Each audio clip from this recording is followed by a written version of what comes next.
ନମସ୍କାର ଆପଣ ସମସ୍ତଙ୍କୁ ଟିବିସି ଓଡ଼ିଆ ଚ୍ୟାନେଲରେ ସ୍ୱାଗତ। ଏମିତି ଅଧିକାଂଶ ଲୋକମାନେ ଅଛନ୍ତି ଯେଉଁମାନେ କି ଅନେକ ପ୍ରକାର ଖେଳ ଖେଳିଥାନ୍ତି, ଯେମିତିକି ଅନଲାଇନ୍ ମାଧ୍ୟମରେ ହେଉ କିମ୍ବା ମୋବାଇଲ ମାଧ୍ୟମରେ ହେଉ କିମ୍ବା ଗାଁରେ ହେଉଥିବା କୌଣସି ଖେଳରେ ସେମାନେ ବାଜି ଲଗାନ୍ତି ଟଙ୍କା ଲଗେଇକି। ଯଦି ଆପଣ ମଧ୍ୟ ସଟ୍ଟା, ଜୁଆ, ଲଟେରୀ, ତାସ ଖେଳ, ଗଞ୍ଜା ଲଢ଼େଇ ଖେଳ, ଅନେକ ପ୍ରକାର ଖେଳ ଅଛି ଯେଉଁଥିରେ କି ଆପଣ ବାଜି ଲଗେଇକି ଟଙ୍କା ଲଗେଇକି ଖେଳିଥାନ୍ତି।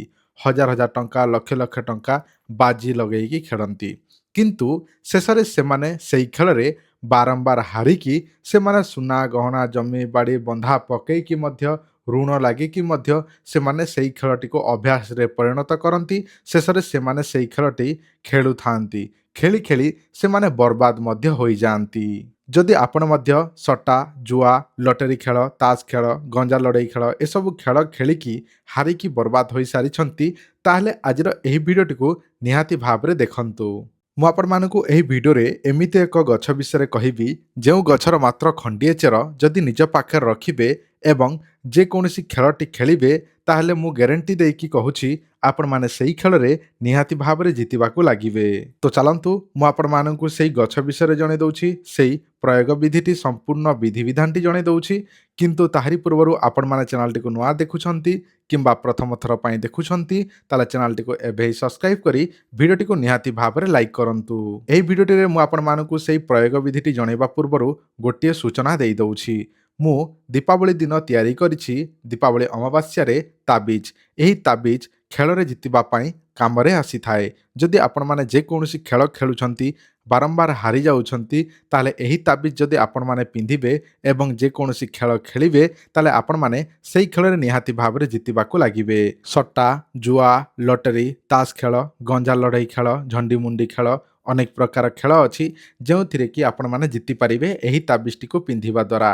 ଯଦି ଆପଣମାନେ ଏହି ତାବିଜଟି ଆମଠାରୁ ନେବା ପାଇଁ ଚାହୁଁଛନ୍ତି, ତାହେଲେ ଆପଣମାନେ ଆମକୁ ଏହି ନମ୍ବରରେ ଯୋଗାଯୋଗ କରିବାକୁ ପଡ଼ିବ।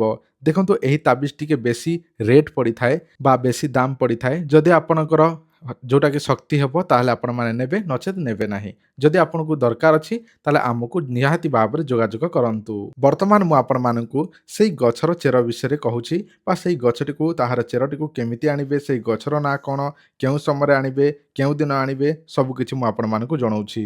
ଦେଖନ୍ତୁ, ଆପଣଙ୍କ ମୋବାଇଲ ସାମ୍ନାରେ ଯେଉଁ ଗଛଟି ଦେଖାଯାଉଛି, ଏହି ଗଛଟିକୁ ଦେଖିଲେ ଆପଣମାନେ ଚିହ୍ନି ପାରୁଥିବେ ଏହି ଗଛର ନାଁ ହେଉଛି ସର୍ପଫୁଙ୍କା ବା ଏହାକୁ ସରଫୁଙ୍କା ମଧ୍ୟ କୁହାଯାଏ।